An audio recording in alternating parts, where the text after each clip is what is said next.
Daily Item's weekly digital program featuring Susquehanna Valley newsmakers interviewed by Daily Item reporters.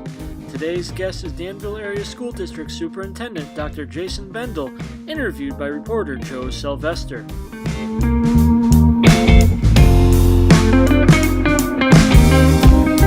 It's cloaked in stunning designer attire, a statement of fashion from every angle, unashamed of its opulence, but nothing you didn't already expect from Lincoln. Unveil innovation with purpose. The all-new 2018 Lincoln MKZ. Or blur the lines between comfort and exhilaration. The 2018 Lincoln MKX. The feeling stays with you. Sunbury Motors Lincoln, run by the Mertz family since 1915. Welcome to One-on-One. I'm Joe Sylvester, and today we are joined by the new Danville Area School District Superintendent, Dr. Jason Bendle. Welcome, Dr. Bendle. Yeah, thank you. Thank you for having me. You started in January. Yep, last January was my start date, and we actually moved to Danville in June of this past summer, and both my kids are now attending Danville Area School District, so we're glad to be a part of the community now. Good. Now, this recently, this fall, this was your first school opening in Danville. How'd that go? Any glitches? No, we had a great start. I mean, our high school construction project was still underway, and that substantial completion took place in September. So that was, that was a little bit of we were hoping that would be completed by then, but everything went smooth. We had a good start. No complaints. That's good. I was going to mention that you had the open house for the... Yeah, we had a great turnout. We had our homecoming celebrations. We had a parade where kids from various grade levels put together floats. Then that led into our ribbon cutting, which was at 5:30. We had a great turnout from the community, from students. People got to go through and see the new facility, which we're extremely proud of, which gave us which you mentioned, our performing arts studio, but also band and choral rooms, our new LGI, updates to our science, updates to our trainer room and our weight room, which moved from the field house now into the school. With the new school year, is the enrollment up in the district, or is it about the same? It's about the same. I think we saw an increase of about 50 kids district-wide, but that's always somewhat swayed at the beginning of the year that you have still people moving in and moving out. So, I mean, relatively, I think about the same. Okay. Now, as far as the project, getting back to that, you came to the district towards the end of the project, and you were kind of thrown into that to oversee the end. Yeah. How did that go? It wasn't my first construction project, which I managed, okay. So that was a help. Any project of that size comes with its own set of challenges, so it's a challenging process, but I think we're a steward of our taxpayer dollars and gave our district and our students a facility for years to come, and now have a performing arts studio at our high school, which didn't exist prior. So I think it highlights some of our kids that maybe weren't highlighted in years past. We had to have our concerts and different things at the middle school, and now we want to use our facility, the high school, the new facility, to highlight our talented students, which we have many. In the months since you've started, what's been the most challenging? Well, maybe this interview. No, I'm kidding. The construction project, that takes its toll on you, but you got to stay on top of that. We have we have great kids. I mean, I'm really proud of the district that I serve. 2/3 of our kids are involved in extracurricular activities. I think we have a great staff, a great administration. So, I think just getting used to the area and used to a new job's maybe been the most challenging, but really excited to be there. Now, back, I forget what month, there was an incident with a student who made threats. He threatened to shoot up a school bus, and the police were involved. How did that go as far as the response? Did everything work as it was supposed to? Yeah, I mean, you had mentioned some things there that I can't say I have that that knowledge of exactly how you worded that, but I think that our procedures and what we had in place and working with the local law enforcement, I think things were handled appropriately and in a timely and quick manner. Do you feel at this point Danville schools are safe? Yeah, I don't think safety is something you can guarantee, but I think that we do everything within our power to provide, that's our top priority, to provide safety for our kids. This year we increased, we have our own police force, and we increased that by one officer, so we now have 2 officers that are in the district. I'm proud that we were one of the recipients of the Safe Schools grant that was just awarded by the governor, and is providing us some support as far as that goes. But I think we're doing everything within our power to provide a safe environment for kids, and I think that I'll use this time to encourage our community that we need to have an open type of dialogue, and if you hear something, say something, and I think that goes for any of our schools, and I think we have to work together as a community to make sure it's as safe as we can. Okay. How is the district dealing with bullying? Anytime there is any type of bullying, certainly we don't tolerate that, and we look at investigating that and then holding kids accountable according to our guidelines on discipline, which are outlined in our student handbook. Yeah. Has the district had any conversations related to what happened at Southern Columbia? That Southern Columbian is really dealing with a tough situation. I mean, many districts have to deal with that topic from time to time, and it's a very challenging and difficult time for any school that deals with that. I think that we have just tried to be supportive with some of our kids that maybe were connected to that situation, and make sure that we're providing counselors and things for our kids. But our thoughts and go out to the families of Southern Columbia, the student body, and the school district. All right. What kind of challenges do you see ahead in general, educationally, financially, in the district? I think that financial challenges are always prevalent in a school district. I think the 5 years of flat funding during the Corbett administration put schools in a challenging position. The increases in PSERS, 10 years ago it being at 5.4% and it increasing to over 34%. I mean, these are huge challenges. I think I'm proud to say, Danville, we've been able to weather that storm and manage that storm, and we haven't increased taxes in 4 years. And so financially, I think we're in a good spot, but we're always trying to be a steward of the taxpayer dollars and making sure that we're looking not into next year, but 3, 4, 5 years ahead. Yeah. That was my next question, if the district's healthy financially.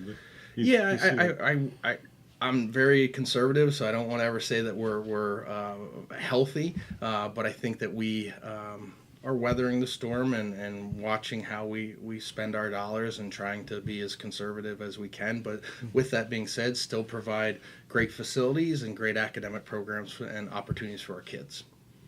Okay. Now, what can you say about the football coach in the program? He was under, kind of a probation, I guess, or performance improvement program. And he recently was suspended for a game. Well, I don't know how much. Joe, I can't talk about personnel, but what I'll say is the same statement I gave at that point is I expect all our district employees to be role models and act professional at all times. Okay. That's all you can say. That's what I can say. What kind of goals do you have for moving the district forward in the coming years? Multiple. I'll talk about a few. One of the things that we implemented this year is we went with the iReady math program, K to 5. That is one of our initiatives to continue to improve our math programs. We are putting an emphasis on safety drills this year, and we've increased safety drills throughout the district at all levels. We are putting an emphasis on our positive behavior support plan to make sure that we're supporting all kids and at all levels. So those are a couple basic. I've challenged our district that I think that in reference to benchmark testing or state testing, we need to be at 80% proficient or advanced. We have a ways to go. We're by no means there, but that's something that year after year we're going to be striving to achieve. Okay, we're going to take a short break. We'll be right back. It's cloaked in stunning designer attire, a statement of fashion from every angle, unashamed of its opulence, but nothing you didn't already expect from Lincoln. Unveil innovation with purpose. The all-new 2018 Lincoln MKZ. Or blur the lines between comfort and exhilaration. The 2018 Lincoln MKX. The feeling stays with you. Sunbury Motors Lincoln, run by the Mertz family since 1915. Welcome back to One-on-One with our guest today. It's Danville School Superintendent Dr. Jason Bendle. Good to be back after that break. What's been your proudest accomplishment since you've been at Danville? Well, I think that we passed the budget last year once again with no tax increase. I think that's a great achievement. One of the things I'm really proud of our students about is we were the only high school in District 4 to receive the PIAA Sportsmanship Award. I think that's a great testimony to our kids and to our student fans and just the environment that we have at Danville. And I mean, realistically, I'm just proud of our kids. I mean, I think we have great kids. I told you before, we had about 2/3 of our kids that are involved in extracurricular activities. We did a survey last year that took outside involvement into play and along with work, and I think we came with 85% or approximately 85% of our student body is involved outside the school walls, and I just think that's a great testimony. We had the highest SAT scores locally. I don't think that's I'm proud of what we do academically, but I think that's just a testimony to our students and our families. Are there things that since you started there, are there things you felt you could have done better? I think if you're not constantly reflecting on things, I mean, you probably shouldn't be in leadership. I'm constantly reflecting of how we handled this situation, or could we have done this better. So I'm constantly doing that. But at the end of the day, I try to do three things. I try to be a good husband, a good father, and a good superintendent, and I can go to bed each night and feel good about the job that I'm doing. Okay. And speaking of that, we'll get personal now. Tell us a little bit about yourself, your family. Okay. Well, like I said, we recently moved to the area, so we bought a home here in Danville in June. That was one of the things that I wanted to do, is be a part of Danville. Being the superintendent, I wanted to be here, live here. My kids go here, and I think we have a wonderful school district. So I'm proud to send my kids to Danville Area School District. I got two great girls, Josie Bendle and Cora Bendle, and if I don't say my wife Jen Harding, she works at Geisinger now. What does she do? She's a assistant director of research. Now, don't put me on the spot and ask me what she does, because I'm going to lie. But no, it really, everything's kind of come together, and we look at being part of this community for years to come. What about your childhood growing up? Well, you're from Milton. Yep, yeah, I graduated from Milton. I think that's living in this area. I think we got a lot of great school districts. So I had a great education in Milton. Went on to Milledgeville University and got my undergrad and graduate degree there, and my doctorate from Immaculata. But I had a great childhood. Parents still live local; they still live in Milton. So, but when it comes time for Danville and Milton to play Friday nights under the lights, unfortunately, to my old alma mater, I bleed purple and orange now. So go Ironman. Yeah, I was going to ask you about that. Didn't want to put you on the spot. Did you play sports when you were? Yeah, I played tennis. I played tennis in college. That was probably my best sport. But played some basketball and different things like that. You probably still have some friends in the Middleton area. Yeah, a lot of people walk up to me now and say, "Hey, you remember me?" And I say, "No, but no, but I'm you know, I still have people here that I know and who know me, and you know, but we're here only a couple months now, so." Yeah. So what do you like to do in your spare time? Well, I have a 6-year-old and a 10-year-old, so when I'm not working, which my wife tells me is all the time, I'm really dedicated to my family, and my kids are very involved in different activities and sports, and so really just focusing on being a family. That's good. Would you consider yourself a workaholic? Well, I think anybody that's in the business of being a superintendent, all of us can say it's a 24/7, 7-day-a-week, 24 hours a day job, and you got to understand that and respect that when you go into that profession. But I think as I've gotten older, I try to balance family and work. But you know, you got to get the job done. So if that answers your question, I'm not sure. I guess you're saying you're better at balancing your time. I'm getting better, yeah. So, but you know, I yeah. Well, what's your favorite part about being a superintendent? You know, people ask that, and sometimes people You say came from St. Clair. Yeah, I was superintendent at St. Clair for about 4.5 years before coming to Danville. I think being a superintendent, you get to make the biggest impact on kids' lives at that level. I mean, I think that is where you can make the biggest impact on a community, the biggest impact on a school district. With that being said, I think that comes a lot of responsibility, so you have to take that very seriously and work really hard at doing the best job you can. So that's probably my favorite part, just being able to affect kids' lives. Yeah. And we've heard you like to interact a lot with teachers and in the buildings. Yeah, I try to get into put it on my calendar to go into each of the buildings and go through the buildings and talk to kids. I try to get into every building at least once every other week. I try to do it every week and just take some time to walk around. And I learn by seeing. So you know, walking through the buildings and stopping in the classrooms and talking to kids and talking to teachers, it's really how I learn. So it's something I put a lot of time and effort into being visible. Okay. So. Before you were a superintendent, you were a teacher, right?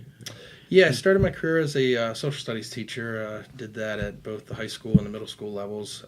Went into being a dean of students, both at the Lancaster School District and then at Pottsville Area School District. And then I became principal of St. Clair, later superintendent of St. Clair, and now superintendent of Danville. Oh, that's good. How many years did you spend teaching? How many years did I spend teaching? 5. So I was pushed into administration fairly early. I never thought I was going to go into administration, but you know, the district which I worked for at the time, which was the Lancaster School District, really pushed me into to that next level. So I never expected to be a dean of students after 5 years, but you know, they saw something in me and said, we want you to do this, and I accepted. Well, when you were coming here, we talked to St. Clair, and they had a lot of good things to say about your budgeting, your financial knowledge. Yeah, St. Clair. I'll always love St. Clair, but I was ready to move on for my next challenge. But St. Clair was struggling financially when I took over as superintendent. They had a budget of a fund balance of negative $750,000. Turned that around after a period of about 5 years, 4.5 years, and left them with a positive, I think $3.5 million. So, you know, and that came with a lot of hard decisions that I give credit to the St. Clair Area School Board for doing and needing to do, but it put them in great financial shape moving forward to offer opportunities for kids. Mm-hmm. Is there anything else you'd like to add? Something we didn't touch on? Something you'd like to bring up? What do you think? No, I think we talked about a lot. Thanks for the opportunity to come down, talk about the district. I think it's a wonderful school district. I think we have a lot of great opportunities for kids. I think we have 21 AP classes. I told you before how active and involved our kids are. I just think it's a wonderful place to raise a family, and it's a great school district. So I love this opportunity just to promote my district and our district, and it's what I care about. So. All right. Well, thank you. All right. Thank you, Joe. And you've been watching One on One. Thanks for watching One on One. We hope you'll join us next Thursday for another edition.